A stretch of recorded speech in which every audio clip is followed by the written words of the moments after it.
She got a glowing review, exceeds expectations. A bonus? A handshake from her director. 8 months later, she was let go. And in the termination file, there it was, a totally different version of her. Struggles to meet core deliverables, documented concerns raised repeatedly. Same person, same year, two completely different documents. Stay with me, because your performance review might not be written for the reason you think it is. Here's what nobody tells you about performance reviews.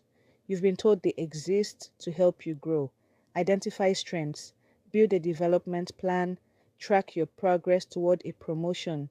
Sometimes that's true. But underneath that framing, every performance review is also a legal document. It's evidence.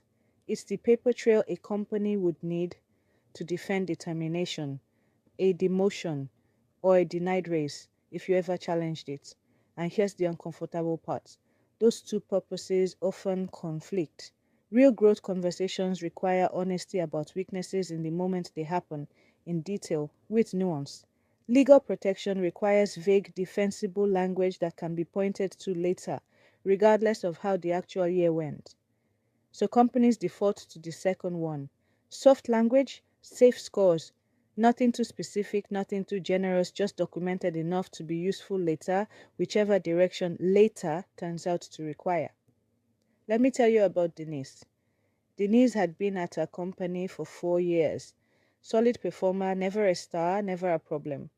Her reviews always landed somewhere in the middle, meets expectations, generic praise, a couple of soft development areas.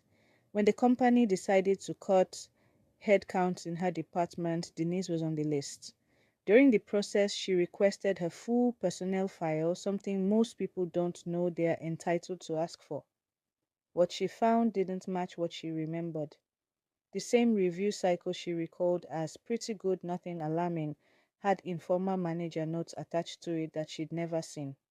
Phrases like inconsistent follow through and team has raised concerns that had never once been said to her directly in any meeting in 4 years.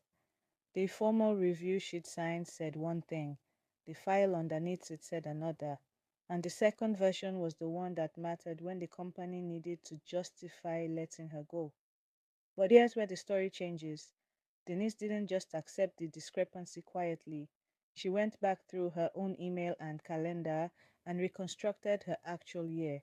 Every project she'd delivered, every deadline she'd hit, every piece of positive feedback she'd received in writing, even in passing, in Slack messages and emails.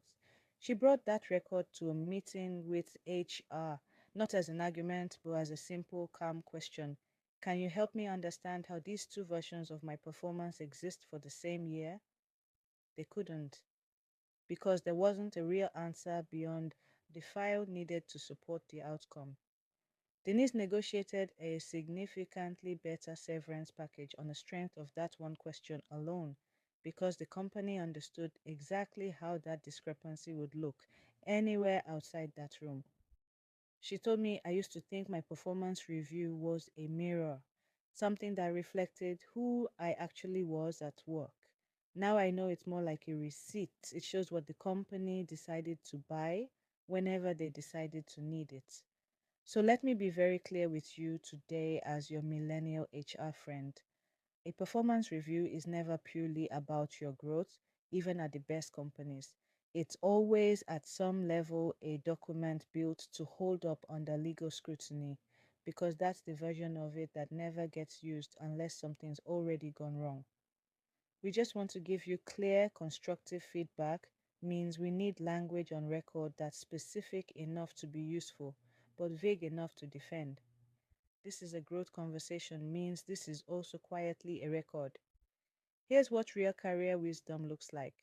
Keep your own file. Every project you finish, every piece of praise, every metric you hit, save it yourself in writing as it happens, not from memory months later. Request your full personnel file periodically if your company allows it, especially before any major review cycle or restructuring rumor. Never assume a soft or vague review means nothing is being tracked. Vague is often exactly how they protect themselves. The best response to this isn't distrusting every manager who gives you a good review. It's not becoming paranoid in every one on one, even though the best response is Denise, building her own record quietly the entire time so that when the company's version and her version didn't match, she had proof that wasn't just a feeling, it was receipts. The best response is you, understanding that a performance review was never designed to be the full, honest story of your year. It's one version written by someone else for a purpose that isn't always yours. So if your last review felt vague, generous, or disconnected from how your year actually went, then this is your sign. Start your own file today, not out of fear, out of self-respect, because the only complete, honest record of your work that will ever exist is the one you keep yourself. I'm your millennial HR friend, and I'm always going to tell you what HR in your office won't. Drop a comment in the comments if a performance review of yours never matched how your year actually felt, and share this with someone who's never once saved their own wins in writing.